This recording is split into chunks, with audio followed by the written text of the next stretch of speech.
Hello and welcome to another episode of W.A.V.E, the Wonderful Alberni Valley Experience. I'm your host, Don Texan, and I would like to acknowledge that we are coming to you from the unceded territories of the Hoopa and the Taushat peoples, where we live, love, and play.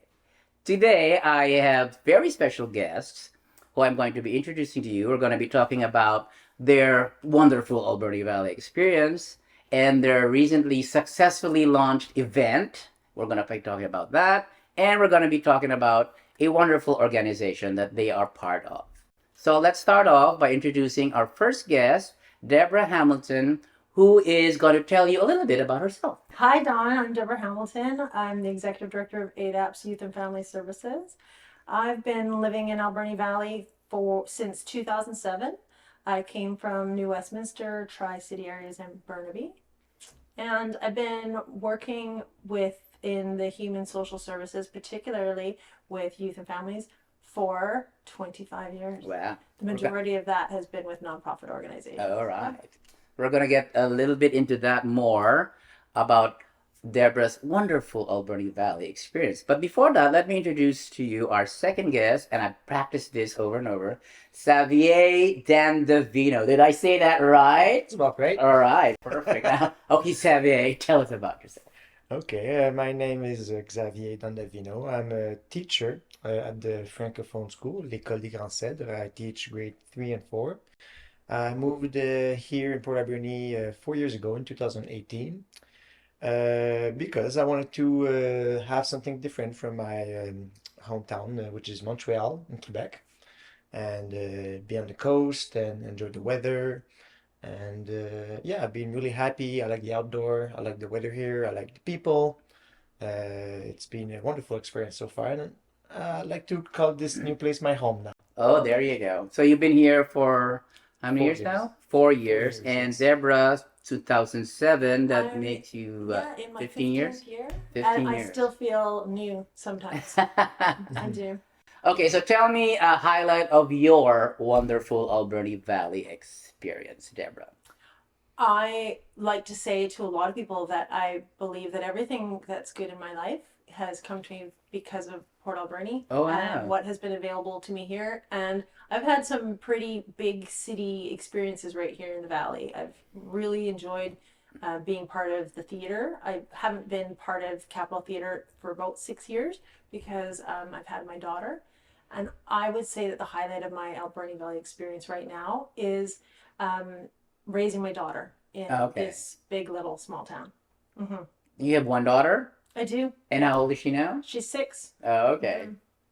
So, what was your impression when you first moved? You like driving through Johnson? I don't know what road you took, because there's two roads, right? There's Yeah. the old highway, and there's the Johnston, the new highway. Yeah, it's a really simple story. I spent a lot of time looking on realty sites. I think it was used MLS.ca at the Yeah. time, and I would just put in how much money I had as as a single person living in the big city, and this place called Port Alberni kept coming up and kept coming up. And then one summer I took a camping trip to Pachina, and I didn't know the region, I didn't know the area, and I had no idea that I would be driving through Port Alberni. And I drove through Port Alberni, and I went, hey, I've seen those houses every day when I look for real estate. And I took a look around, and I thought to myself, oh, I think that this is going to be like one of those rom-coms, like Message in a Bottle, where I move to Port Alberni and I meet some handsome mill worker on the dock. Out on the And lake. Right? Yeah. And that's not what it was like. I spent my first 6 months crying at my kitchen table. It's a hard town to break into, I think, especially if you move here in the winter. But it was all up from there. Okay. Yeah. All right. Let's go to you, Xavier. What was your the highlight of your wonderful Alberni Valley experience so far? I mean, really, I think it's the people here. I find the people here in Port Alberni, they are really genuine, authentic. I think people in Port Alberni, they don't pretend to be anything else or anyone. And the town itself, it has flaws. Sometimes it has a certain smell, and it's not always the prettiest with all the cut blocks around. But I think it's what it is. It's what it is, and I think that's what I like about it. It doesn't pretend to be anything else, and the people are great here. People are generous. People are brave, as we've seen, Yes. as we'll talk about later. Yeah, I So love you said you were born and raised originally in Montreal? Montreal. Yeah, Okay. born and raised, and I lived over there my whole life. And although I like Montreal, it's a vibrant city. I always thought that once I would be done my training for being a teacher, I would like to try something else. And um, my brother lives in Paul River, and Okay. so when I visit him on the coast, I said, "Oh, I like this place. I like the coast." And so I decided that I could easily find a teaching job, and Mm-hmm. then Port Alberni came up as for a job offer to me, and said, "Let's go. Why not?" Okay. You mentioned something about you being a tree planter. How did that fit into all your Port Alberni experience? Well, the first time I came on the coast was as a tree planter. So I worked in different places on Vancouver Island. It was more up. It was more on Campbell River and Courtney, and that's how I met really the island, and then visiting my brother and all. Then later on, so I never planted here in Port Alberni. Oh, okay. Yeah. Okay. How did Port Alberni come to your attention, though? Well, my school board, le Conseil scolaire francophone, they have school in different cities. And so Oh, when I I see. got hired by them, I had different job offers from different cities, towns, and Oh. so that's how I got that specific And job. you chose Port Alberni, I chose Port Alberni. like Uh, willingly. yeah. You know what? When it came up, I had different options, and then I was talking to my fellow tree planters, and they said it was a really bad place. And, Mm. and then I You're like, I'll go Well, there. I and don't then mind I that. then I'd I rather keep thought, people away anyway. yeah. And then I thought, well, poor kids that, who's going to teach them? And if everybody Mhm. like keeps saying that it's a bad place, they need a teacher as well. And so I decided to What was follow. bad about it? I'm curious. What exactly was bad about it? I think people talk about like the crimes and yeah, these Are kind you of sure things they weren't like. talking about Surrey? Sorry, Surrey. No. Not sorry. Right? So, what about you, Deborah? What were you doing before you came to Pearl Burning? Well, I was a manager of programming for a youth and family service nonprofit on the mainland Mm-hmm. in Burnaby. And what I was doing before I came to Port Alberni was I was commuting. I was driving between New West and Surrey and Langley and North Burnaby and South Burnaby every day. I was on Oh, bridges and oh, on roads. and the traffic, Yeah, and I was living and in a nobody with you converted in the AOV or HOV. Right. I was living in a converted garage underneath the Queensboro Bridge, and I for the same price as what my mortgage is now. And you have two And houses. yeah, right. I have two houses. I'm a land baron. No, but I also worked 3 days a week at a tattoo shop. So doing social work, working at a tattoo shop, trying to make ends meet on the mainland. Thought that I could never move from there because I would be alone without family. Mm-hmm. And yeah, I came to Port Alberni, and it was lonely at first, but it's not anymore. Yeah, I'm so Yeah. glad to hear that. Mhm. Okay, now recently the reason why Xavier, I'm exaggerating, and Deborah came on into my radar because I went to their haunted meal event, which was just last Saturday, if I'm not mistaken, That right? was Saturday. Yeah. It was pissing rain and the parking was horrible, but I was able to get a good parking spot. Lucky you. But it was very well put together. I like to talk about that. Like, how did this all start? The haunted mill. As Deborah was telling me a while ago, it wasn't the haunted mill. It was the haunting, then Haunted yard. the haunted Yeah. yard, Mhm. and now it's the haunted mill. And what's it going to be next year? The haunted 5 acres, or something. We don't know yet, but maybe one day. So it started. It started 3 years ago. It was in my yard. So it was the haunted yard, and it was just basically a Halloween pad that kids would Mm-hmm. go for trick or treating, and it was me and a lot of my friends who were part of that. And now that first edition 3 years ago was not a fundraiser. Mm-hmm. It was just a Halloween event. Breaking news. Business owners who use video ads have shown growth of more than 50% over their competition. A well-produced video ad is just the thing that your business needs to take it to the next level. At Rainbow Wave Productions, we have the right tools and resources to create, execute, and deliver the video ad that's right for your business. Click the link below to book a free consultation today.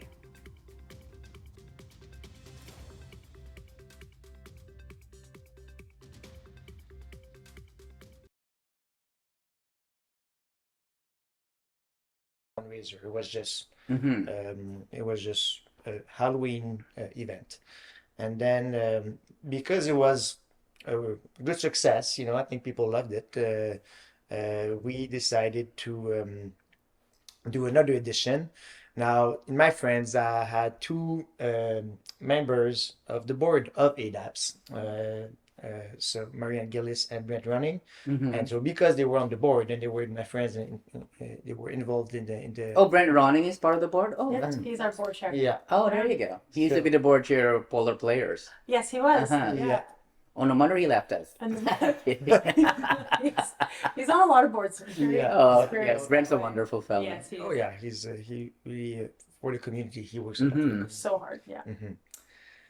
So that's how the event became a fundraiser for ADAPS because I thought it was a good cause and with a few members on the board already, and so we decided to do another haunted yard, not in my yard, in another yard, and it was also a great success last year, and so In spite of because COVID? Yeah. No, that's amazing. Yeah, it was a Despite big COVID, success. we really worked hard to make it COVID safe. It was outside. Most of it was outside. There was a part of it that was inside, but we make sure that people could wear masks. Mhm. And It's Halloween. They should wear masks. that is true. I think how Halloween was made for COVID. Yeah. Yeah. Now, this big event, if I'm not mistaken, raised a considerable amount of money Yeah. for ADAPS and was attended by 1,100 Yeah. people on a very rainy, dreary, Miserable. cold, wet, miserable night. But still, 1,100 people. We will not tell you the exact amount that was raised, but it was considerable Yeah. and very successful. So tell me, how did it all come together? Because there were lots of volunteers. I went through the whole thing, like, oh my God, they have this and they have that. They have a chainsaw. Yeah. They have a guy being around with a big log and his intestines are just Oh, I splattering know. out. I could actually smell the smoke of the chainsaw. I said, oh, that's gonna kill you. It's a real immersive experience. It was. And that's what's so exciting about it, and how it can be done from year to year to be a significant event that people love. That's true. And there was a lot of loved it. community involvement. Like there were Yes. students, there were children, there were Yeah. parents, there were other people from other parts of the community who got involved. Mhm. One of the experiences that I had at the front entrance was that a mom they went through and she came back and she said, I do a lot of synthetic makeup or silicone makeup, and the kids want me to take them home and make up them and bring them back so that they can scare people. And Oh, actually, that reminds me, I'm going to find that family. I have their names, and we're going to give the kids some McDonald's gift cards oh, there you go. because they came back. Mom waited in the truck in the parking lot, and they went out onto the mill site and connected with some A.D.A.P.S staff, and they were like, "Where do we go to work?" Yeah, I remember those That's kids. Yeah. you do. Yeah, That's yeah. great.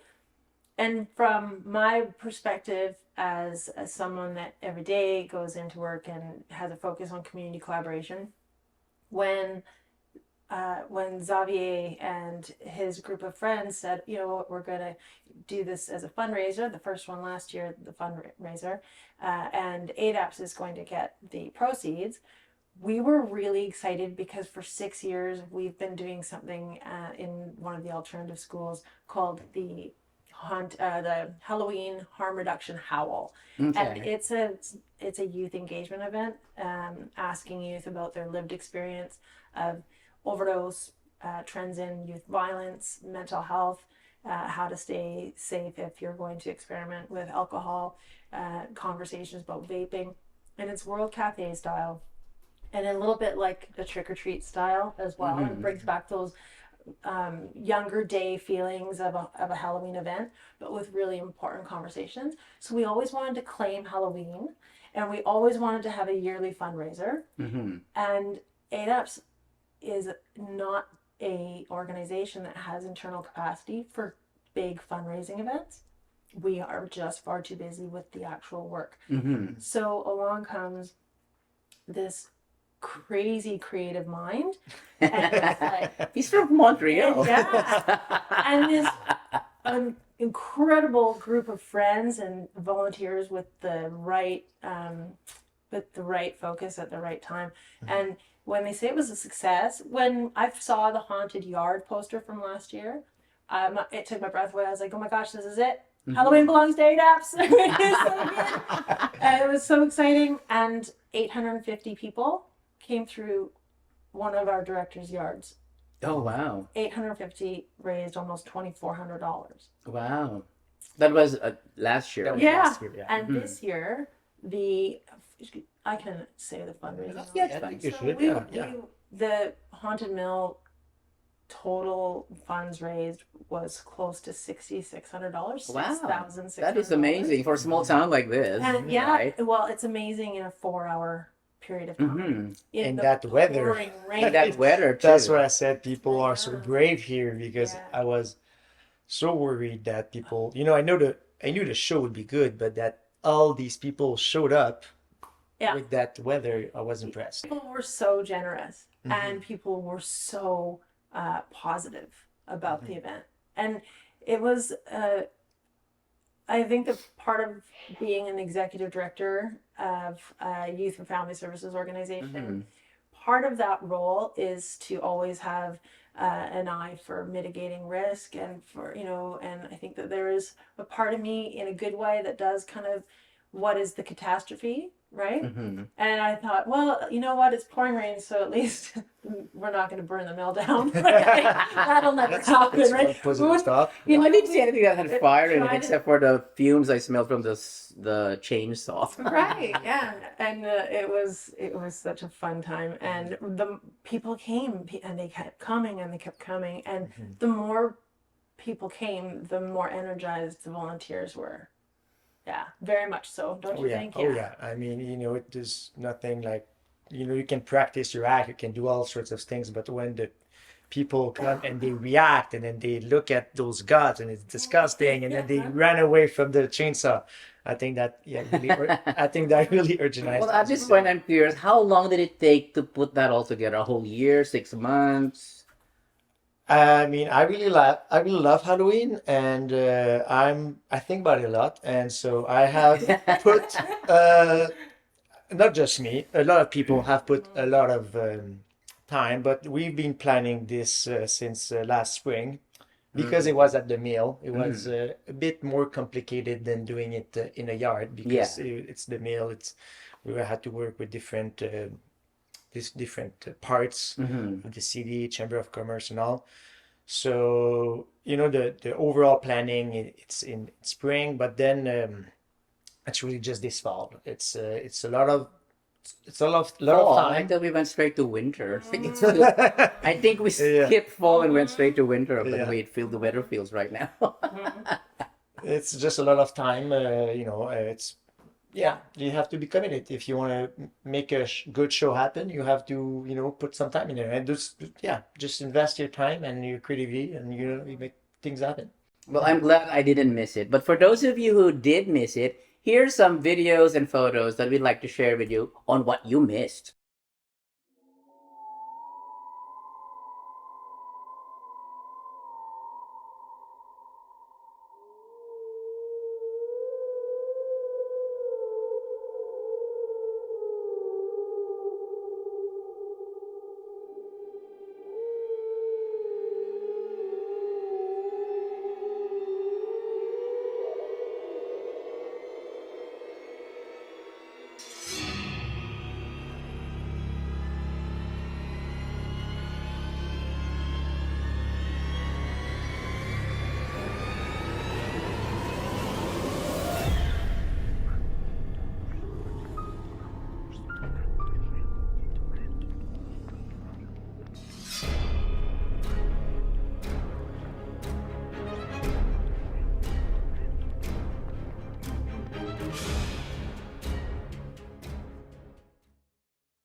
That was such a, like I said, a well put together event, and I'm definitely looking forward to doing it again next year. And maybe I'll get involved. I'll get dressed in a costume or Oh, we something. You hope so. should. We hope so. Yeah. Oh, Yeah. we're gonna need volunteers next year because And maybe I can, set up my team to do a live stream of the video for people who can't come. We can yeah. live stream it. Although I know that internet is quite It is iffy patchy out there. Yeah, it Yeah. was We'll one of the find a way. challenges. Yeah.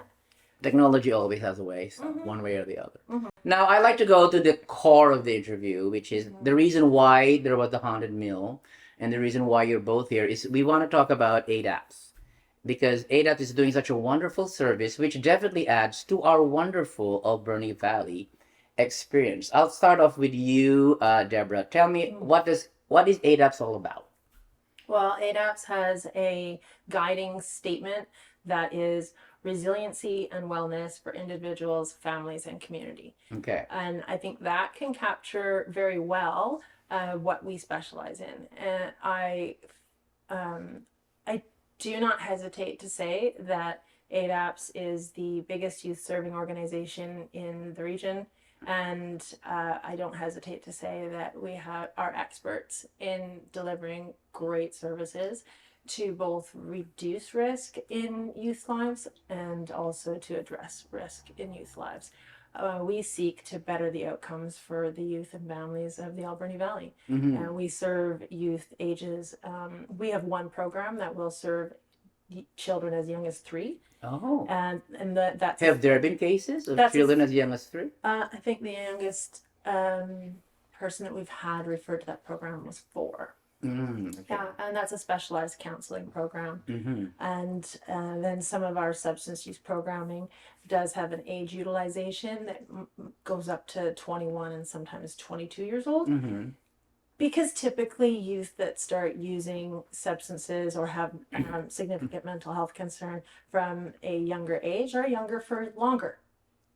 And their needs are more youth specific and not necessarily appropriate for adult services yet. I see. Yeah, so we have a broad range of services, and we also have a organizational commitment to collaboration. So everything that we get done well in our valley is done with the collaborative engagement of all of our partners, which means Sage Haven has got an excellent youth outreach worker that we work closely with.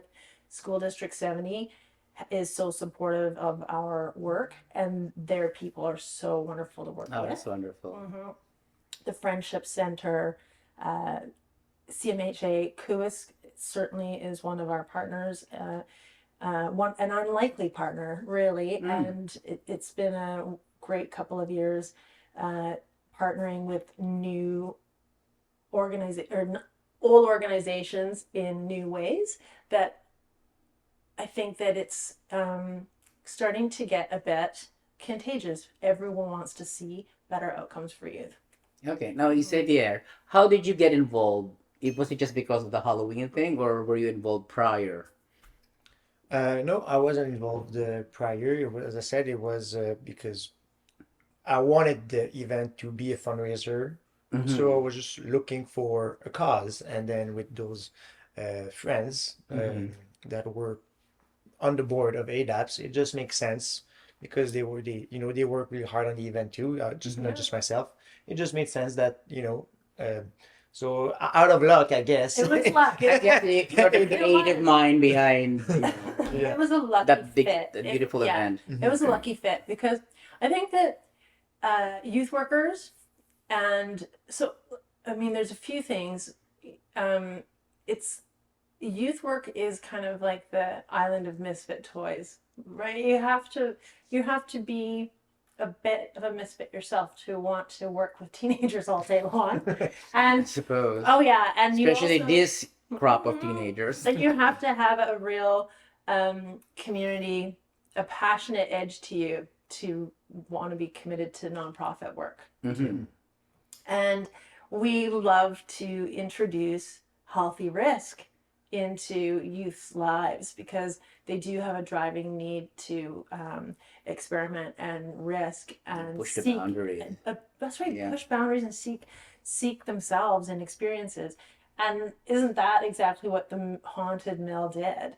Was it came together as a massive community undertaking. The amount of hours that A.D.A.P.S put into it are nothing compared to what people who are not at all connected to our organization, who are just supportive of It's the Xavier community. I just love and the his community effort in this. we Yeah. are it is, and so for us to be at the mill and see all that happen and see people scared and having a great time looking at like a bin of chopped up body parts, that's of course that's right up the alley of youth And you got a lot services. of good screamers there. They're like, Yeah. oh my God, are you going to Yeah. ruin your voice for what? I can't even Yeah. sing that high. Yeah.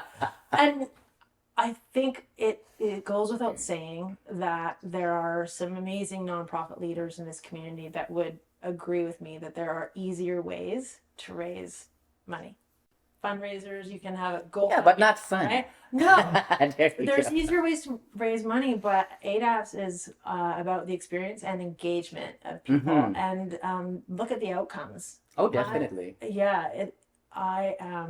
I don't recall a time when I was so tired at the end of October and just so excited at the same time. Yeah. And it's obvious. I like it, the It's not concept of you're cognizant of the engagement and the Yes. involvement of the community. Yeah. Even if they're not directly connected to ADAPS, they are part Oh, of the community, yeah. which makes up our wonderful Alberni Valley experience, right? It is those woven pieces that create the fabric of a community that is set up to provide better outcomes for young people, youth and young adults. And it is a unique and trying time right now because youth are affected by the same things that we are all affected by. Yes.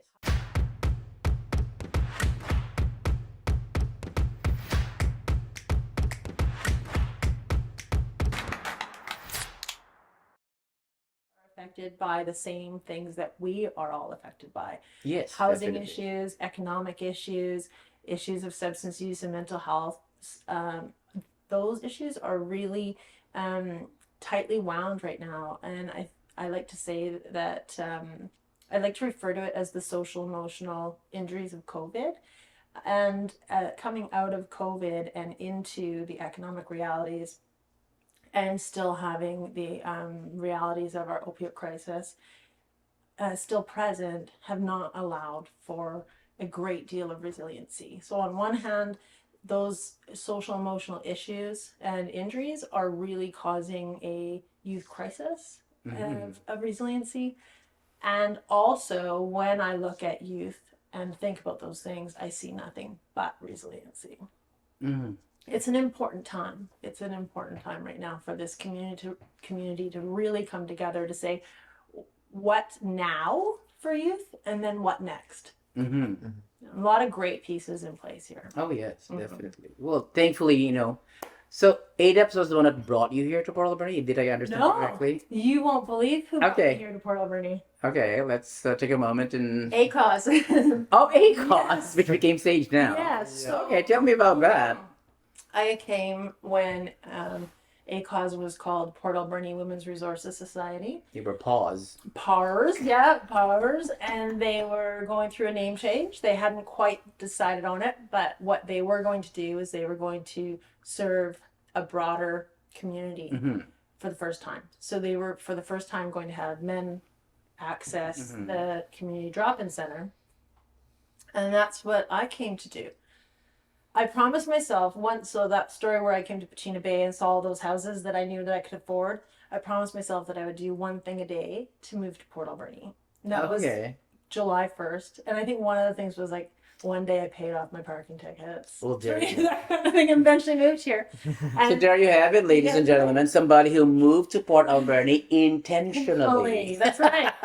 And Anne Grabowski was the executive director at Port Alberni Women's Resources Society. And Brent Ronning called me and he said, there's a huge snowstorm, everything's flooded, a lot of power is out, but we wanted to call you and say, we haven't made a decision yet. And I waited, and then they gave me a job at A.D.A.P.S. It came into A.D.A.P.S. And I took a $10 an hour pay cut to move from the city to Port Alberni to Oh, wow. to buy a house, which is a crazy economic reality, right? Yeah, right. Yeah. And so, But then again, back then, housing was more affordable. it was so, yeah, Mhm. so much more. And so I was only at A.D.A.P.S for a year, and then I went into government, and I stayed in government for 5 years at one of the ministries. And then I moved on to A.D.A.P.S because it was time for me to get back into nonprofit. Which is how long ago? 3 years ago? 10. Oh, wow. So Yeah. you've been with ADAPS for 10 For a long years time, now. yeah. Oh, there you go. Yeah. And you, Xavier, you just got involved 3 years ago? Yeah, When you yeah. moved here? One. Uh, Well, 1 year ago. yeah, That's I when I guess first 1 year. met you. Yeah, Yeah. yeah, I exactly. thought it was two hauntings before the mill. Yeah, The first haunting, it the wasn't first at all? one, the first Halloween haunted yard, it was just a haunted yard for trick-or-treaters. Mm-hmm. The people could give donations just because it's not cheap to have those Halloween props. And I so I work at a tried to, retail store that sells those things. They are not cheap. yeah, yeah, yeah, you know. So I was trying to reimburse myself partially, but at the end I just love Halloween, so I just, I There you go. have a lot of Halloween props. That's It'll it. come back to you Yeah. in other And ways. then, so then the second year, we decided to choose ADAPS. Yeah. And I think it's a mutual benefit that this event because obviously it gives visibility to ADAPS and it's raising money. And for me to do this, even though I love Halloween, to make it for a cause, it Makes it even better. gives me more energy. I want to do it more, and I think people want to come more, Oh, because yeah. it's for a cause. I don't think people would have come to the Hunting Mill if it was just a Halloween event. I think that because it was for a Fundraiser. fundraiser for ADAPS. That's one of my reasons I went there. I was invited to so many other parties that day, but no, I'm going to this one. Well, you came to the one where all the cool kids were at, for sure. I want to say that I think that the Haunted Mill, especially with the chainsaws, when I went to LB Woodchoppers and they said, "Are you with the mill people?" And I said, "Yeah, I was getting a generator." And they said, I think I've only been into LB Woodchoppers twice since I've moved here. And they said, "Well, someone called for this," and they handed me a chainsaw without a chain on it, and they ended up donating all of there that. you Yeah, go. they didn't charge us for it. And so to get down there, a Friday night when Xavier and his friends were setting up, I was there, and someone showed up who I don't even remember his name. He was in an orange jacket. He was one of the chainsaw guys. He works at the mill. Yep. I don't even know how he's connected to anybody, but he was volunteering as an actor, and he was so excited. Like he was like, Yeah. I just came down to kind of figure out what it is I'm gonna do, and he was excited, and he chased people around with that chainsaw for 4 hours. There's no chain there. Yeah, There's no no activity. Yeah, Okay. yeah, he only got in trouble once. Yeah. Yeah. So apart from the haunted mill stuff, are you involved with ADAPS in another way? No. No, this we're gonna is- get him to come and. Yeah, I take know. I think we credit. should. No. No, this is the only thing. I would say it's quite enough, to be honest. Yeah, It's a lot of I work, think and so. but I'm happy to do that, and I'm happy to do it again. I think they have room in the board for you. Well, yeah. Well, I don't know. Really? I don't mean to put you in the He spot. But... already knows this, and I know that this will air in a few days. On Monday, the Barclay is our AGM. Monday, November 7th. And every year we pick a community partner of the year, and it's included in our annual report, and we have a bit of a celebration for them. And it goes without saying that Xavier is so worthy of that. Oh, definitely. And he is named as our community partner of the year. And we've Oh, only that's been wonderful. doing that. Yeah, we've been doing that for about 5 years. So So, where is this event going to be? this is at the Barclay. Oh, okay. Yeah. That used to be Best Western, right? Right. Yeah. Right, That's okay. Western Barclay. Yeah. Oh, all that's right. Yeah. It's still Best Western, but it's Barclay. Yeah. Okay. Yeah. So he's attended one of our board meetings already, and he is going to be named our. So you'll see that information in our annual report and in the paper. Yeah. Because right now, if I caught the information correctly, you have 8 board members as of 8 the board present. members, yes. And the way nonprofits operate, I think you're allowed a maximum of 11 and a minimum of 3 or something like that. From Sage. You know it. Right now we have Right. 5, and Yeah. we're interviewing a few people. I saw We that might you're go up to recruiting. 9. Yep, I saw that you're recruiting. I saw the ad in the Yeah, paper. and I was surprised about the number of people who put in their application. Good. That is good. That is Mhm. good. I think if I could encourage more folks in Port Alberni to be active on the boards of nonprofits, I think it's really important. It is the very core of what volunteering in a nonprofit is. It's a very important role. It is about accountability, it is about quality of service, and it is about setting a vision and a mission and a mandate that your community needs. So to be sitting on a board isn't just to show up at a meeting once a month. It is You gotta about contribute something helping here. to guide services. And when I think about ADAPS, I think that the folks on my board are really well suited to the work, but also they have an important piece of work in front of them Okay. for the coming years. So earlier we had a discussion about ADAPS and the something like similar to what ACOS has gone through. Like Right. it used to be Port Alberni Resources, Women's Resources, and it became Alberni Community and Women's Services, ACOS, and now it has evolved one more time to Sage Haven Society, which I am now a part of. And I'm having a great time too, especially with our strategic planning and everything. Now you mentioned ADAPS is sort of like undergoing the same process or the same Yeah. evolution, if you want to call it Yeah, that. a little bit. And Because you feel like ADAPS, let's start off with what ADAPS Yes. means for now. So ADAPS has always been referred to as Alberni. Well, the legal name is Alberni Valley Drug and Alcohol Prevention Services Society. That's the legal name. Okay. For years, people called it drug and alcohol or youth drug and alcohol. Like the AA for youth. Right. Okay. Although we are so grateful to Island Health for always continuing to generously support the funding of substance use services at ADAPS. Substance use issues do not stand alone. Yeah, Youth- definitely. There's other youth issues that are involved, having inevitably. youth that are having problematic relationships to substances have often have several risk factors at play in their lives, and indicated early prevention and intervention in any community to have to reduce harmful relationships with substances also have to have services around prevention of mental health concern, building resiliency.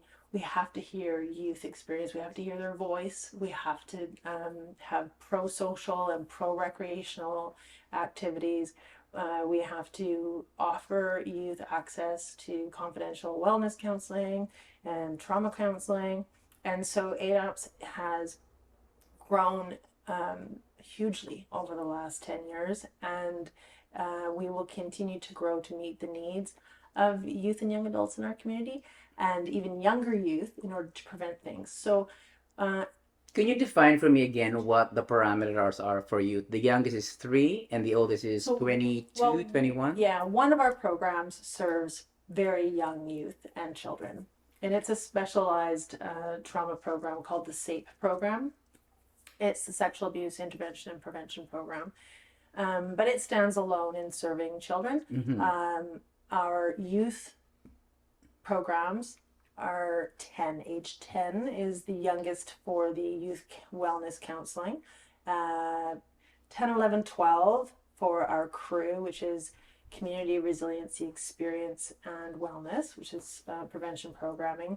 And then, substance use counseling is usually 12 to 21. Okay. So So the oldest is 21.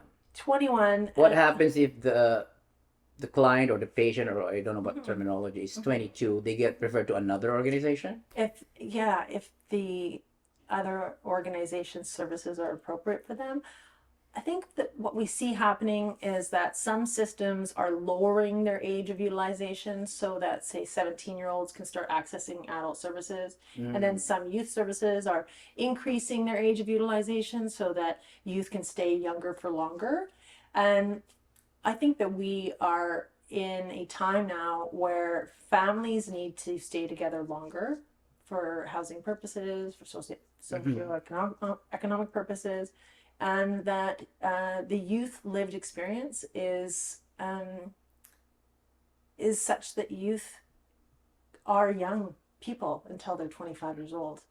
And I think that we have better outcomes in our communities when we get ready to specialize services for that middle young person. Does that make sense? I'm not sure if No, that, it does. if that It makes does. sense. Like my next question is like, you have access to all this information and Yeah. all this data Yeah. here in Port Alberni in particular. So is it just Port Alberni, or is it the whole ACRD, the Alberni Clayogate Regional District? Yeah. What's your scope of service? So our scope of service is the Alberni Valley. We have we are partnered on a project called Communities Building Youth Futures, which is a project that is funded by a federal foundation called the Tamarack Foundation, and it is being hosted by ACRD, the Alberni, their Alberni Clay Health Network table. ADAPS is the employment host of that. So we have the Alberni Valley Youth Engagement Specialist working out of ADAPS, and we also employ the West Coast Youth Engagement Specialist. So, Okay. and you know, youth engagement specialist or youth engagement coordinator is really talking about someone that is spending their entire work week talking to youth, providing programs and initiatives for youth, and speaking with the service providers that know what their communities need. So that particular program or project that is regional in its scope has identified that increased experiences of belonging, decreased experiences of harmful substance use, and opportunities to learn on the land about culture are the 3 priority areas right now. Okay. Yeah. Now I want to go to Xavier. From his point of view, like I'm sure ADAPS wasn't the only nonprofit you've come across with as a newcomer to Port Alberni. There's lots of fish in the ocean, right? So I'm sure you know, I don't know how many other nonprofits you're involved with. So what particularly drew you to ADAPS? Just because of the Halloween thing? Yeah, as I said, with some of my friends are really community involved, being part of A.D.A.P.S. I just thought it made sense to that this event was for kind of fundraise for an organization like that do youth services, because you were talking about healthy risks, and I think this experience of going into a Halloween yard and where you experience fear but it's safe. I think it's I think it's a good fit. Yes. And many organizations could have be our fundraiser, but I guess ADAPS. And you're a teacher. Yeah, I think. Oh yeah, there you I go. believe in Yeah. bettering outcomes for children and youth. Absolutely. Breaking news! More and more business owners are looking to grow their business using video ads, and they are not wrong. Let me spell it out for you. Visibility, information, demand, entertainment, and overall impact. That's just some of the things a good video ad can do for your business. Book a free consultation today by clicking on the link below, and let's get started.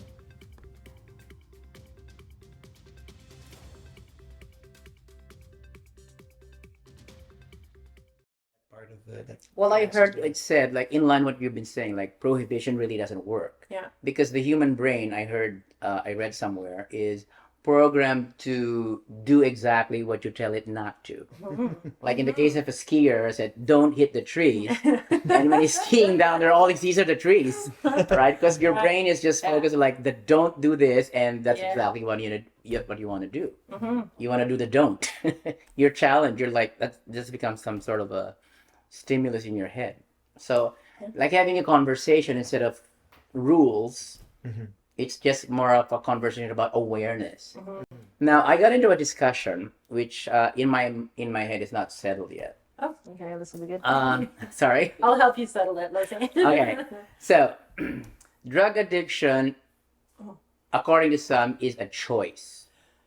Then, according to one reasoning, a line of reasoning, it is not a choice. Although somebody cut it in the middle and said drug addiction is a choice at first, but once you get hooked, there's no choice involved anymore. I want to see what you have to say about that. Do you agree or disagree? Is drug addiction a choice, or does it come to a point where there's no more choice involved? Yeah, well, I would, probably stand in the middle there because I think there's lots of factors that probably made you do that first choice. And then, I mean, of course, it's possible to get out of it, but it takes a lot of resources and time and commitment. And so, yeah, I mean, I would probably be in the middle there. It's a choice at first, and then you can choose to get out of it with lots and lots of work if you want to. It's that's what matters is if the person wants to, and you can't get one person out of the drug addiction if that person wants to stay there. Yeah. So to get out of it is also a choice, but you have to be willing for. Okay, your sense? sense. It Yeah, does it make does. sense. It does. It does make sense. Absolutely. I think I'm at an advantage because I ask this question a lot and I get asked this question a lot, and I think that that is a values question. So to respond to it is a values statement, and I think that I would say that 90% of my value around that is that addiction is a healthcare issue.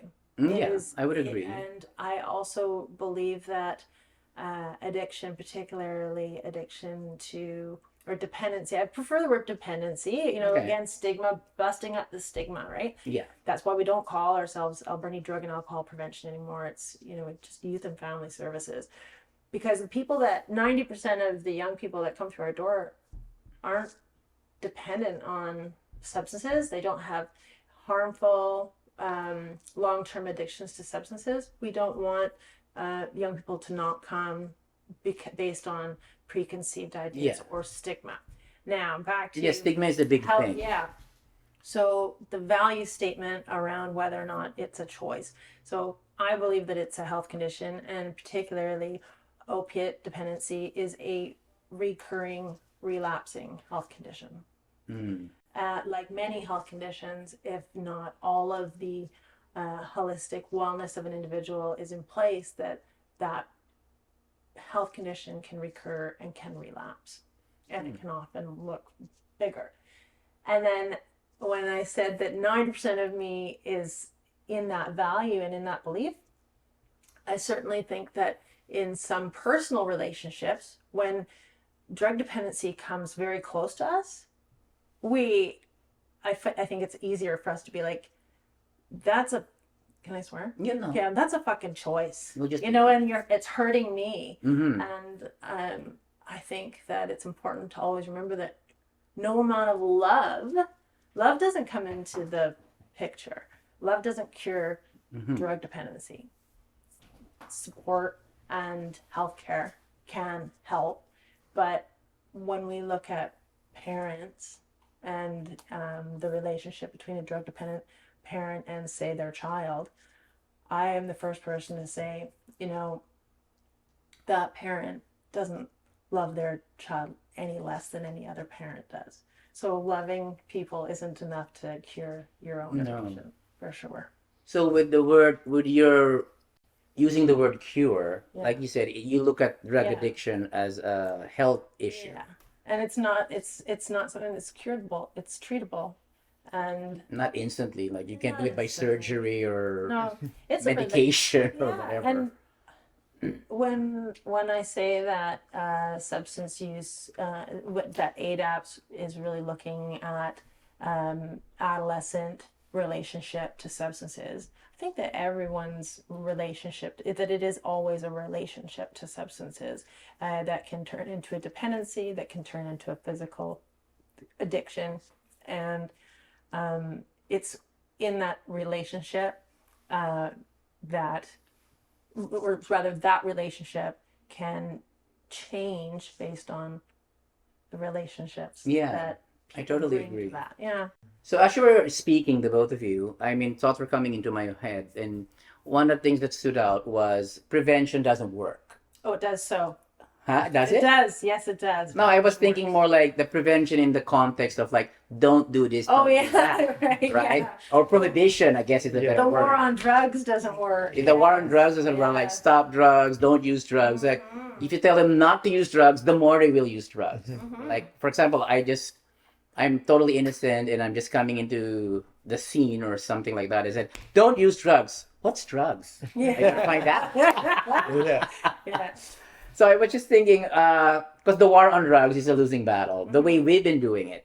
So I was just thinking, isn't like intervention and open discussion better than prohibition and Yeah. prevention? Mhm. What are your thoughts on that? Well, ADAPS approaches prevention by looking at risk factors in a community, in a young person's life, or in a family. Those risk factors could be poverty, they could be residential school experience. We are on the traditional territories of the Hubetchesset and Shot, and we are a community that had a long-standing residential school. So, for speaking about the valley, that is certainly a risk factor. Poverty, literacy, school, relationship to school. Mhm. There was a 2012 study on Vancouver Island by Dr. Stephanie McCune that determined school connectedness to be the number one protective factor against Yeah, harmful absolutely. substances. Because the children spend most of their time of their lives Yeah. there in school. And I think some families would be really shocked to hear that that is the number one protective factor. But it's also the number one distribution center. Well, our school, our local high school does a very good job of engaging all kinds of youth service provision. They've got Okay. great youth services in the school, and still it is a uphill battle providing young people with what they need to make good choices or to be resilient to their experience. So identifying risk factors and then piling on the protective factors, right? Significant, meaningful relationships with positive adults, positive peer group, access to social and recreational programming, literacy is protective. Though identify risk factors, pile on protective factors, build resiliency. I believe with every year of my 25 years experience that we can do that for every family and every young person, and that we know from some of the MDI, which is the Middle Years Development Index research that has come from UBC locally, like it's a capture of Port Alberni. We know that the majority of youth are going to use alcohol or another substance before they graduate high school. We don't need UBC to tell us that. We probably just know that. And Just look at the people that try to get inside the bars. I think one of the things that we can do that's preventative is regard youth as the experts of their own lives, and allow parents to be the experts of their family and engage people in that. What about the idea of providing an alternate choice? Like, you wanna, because they choose drugs to get to some point. Yeah. So is there a way of presenting something that they can get to that same point without drugs? Is there like a program in place to engage the youth? Port Alberni is got exceptional recreation offerings. And there's a number of organizations that have pathways to organize sport and to social opportunities that really create belonging. that will also subsidize it. Like Kids Sport is one of them. A.D.A.P.S has a yearly annual summertime adventure. There's all kinds of recreation and drop-in opportunities at the Friendship Center. There's offerings at Gyro. NTC has a ton of stuff. And I think that making it a priority in your family to be in your community, experience the generosity of the community, experience the belonging of community, whatever that means for your family. That's the alternative. I think that that is the alternative. I think that there is nothing that we can offer that is in the adolescent mind as fun as trying drinking with your friends. We've all had that experience as That's true. I will not deny There's that. nothing that I we had can my do. drinking time. But what we can do is have early and often conversations and put harm reduction in place, and we can regard youth as the experts of their own experience, and we can make it a priority for ourselves, our families, and our community to show youth that they belong. Okay. Find those pathways Is to that belonging. like to you the essential element, like That is the essential. developing Absolutely. the belongingness? Absolutely. Right. And that's those two little kids. Well, I think they were about 11 and maybe 13. Those two kids that came to the mill didn't know any of us. They were like, yeah, this is where I belong. These are my people. There you go. I'm scary. I'm going to go get my makeup on. I'm going to come back. We did something right because you connected, you engaged. Yeah, two kids that don't know us, the parent doesn't know us, they belonged, and they belonged a little bit more. Yeah. Okay, so I was going to do another question, but because of what you already said, I'll go to this other question now. How do I get involved? I want to volunteer. I want to participate. How does one get involved with ADAPS? Well, ADAPS will start to work with Xavier in the late spring to secure the location, hopefully the mill, for the next site. And, going into this event, I said to Xavier's like, we want this to be an amazing event, and we want it to make money. Yeah, exactly. Nothing wrong with that. We put so much effort. Into it. What about the idea of doing it in the hallways or the building of the ADSS, like the haunted school? The haunted school. It's a maybe, why not? I mean, this it could happen. Yeah. It could happen. It's an idea. Absolutely, it's a great idea. It's a great idea. Then there could be a film showing at the end. Yeah, there's like the lots of possibilities. Up there could get involved in something like that. Maybe even engaging the leadership class to come out and host something, right? Host a like a vignette or host some kind of activity that's diabolical or something would be really fun. But to get involved with this event would be a great way to support ADAPS. Okay. Sure, we need volunteers. Absolutely. Yeah. And I would say way of supporting ADAPS. And I would say that this event could not have been possible without all the volunteers that helped, and also all the other businesses and organizations that helped us. I think we should level up the haunted thing to like what they do with the Salmon Festival. So many other people involved. So let's get them to do something like Halloween festival for ADAPS. Yeah. Right. Yeah, I like having ADAPS claim Halloween. I think that's really for great. sure. It's really cool. I want to say that another way that Alberni Valley can support ADAPS and support youth, particularly youth that are in risk. ADAPS is ready to develop a youth safe house. Okay. So the closest youth safe house from Tofino to here is Nanaimo. Really? So there's no access to safe bed for a young person that is experiencing what we call like systemic homelessness, right? Maybe they're sleeping on a couch, maybe things have really home hasn't been preserved in a way that they can be at home tonight or whatever that might look like. The model that is in Nanaimo at the Tilikum-Lalem Youth Safe House, they do a remarkable job. Mm. Port Alberni doesn't need something that big. We are ready Or maybe we do bigger. Yeah, we are ready to put that into development, and we are looking for a property owner who would like to enter into a long-term lease with A.D.A.P.S with the right house. So if anybody's watching that they have a property that they think would be suitable for A.D.A.P.S as the leasee or the leasee, yeah. Leasor. Yeah, get in touch with me. Okay. All right. Yeah, it's a hard time. It's a hard time to find housing. And then the other thing is, A.D.A.P.S is busting out of their offices. So we're working with a couple of realtors to identify and access some office space. So we are we have 3 sites right now, and one of them is we're renting a sea can, I'm trying to. We run space of it. The city's been so generous. So the city has had such a commitment to youth services.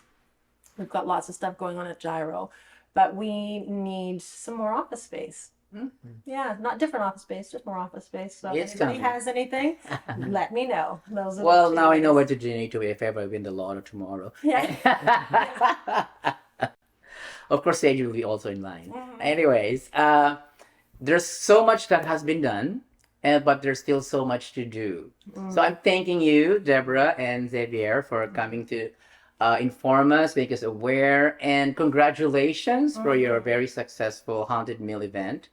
And that's it for today. Thank you again for coming. Thanks for We'll having us. catch you next time on The Wave.